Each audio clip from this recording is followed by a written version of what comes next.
Welcome to Central Prison, the first prison built in North Carolina and home to the state's death row inmates. The facility is enclosed by guard towers and double fencing wrapped in razor wire. Inside, iron doors echo through the halls.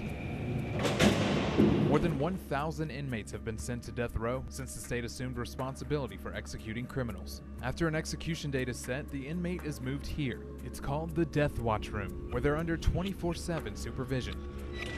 In this tiny cell is where they will spend their last 3 to 7 days. Inside each cell is a bed, and just inches away, a toilet and sink. The inmates will spend their entire day locked inside this cell, with the exception of 15 minutes for a shower.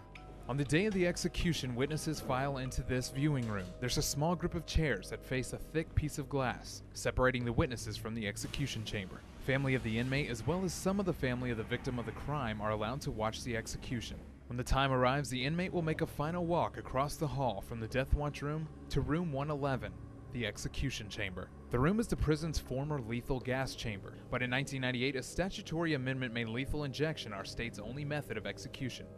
Finally, the inmate is restrained to the gurney. 2 IVs are inserted into the inmate's arms, and they're covered with a sheet. After informing the witnesses, the warden enters the chamber and gives the final order, and the inmate is executed.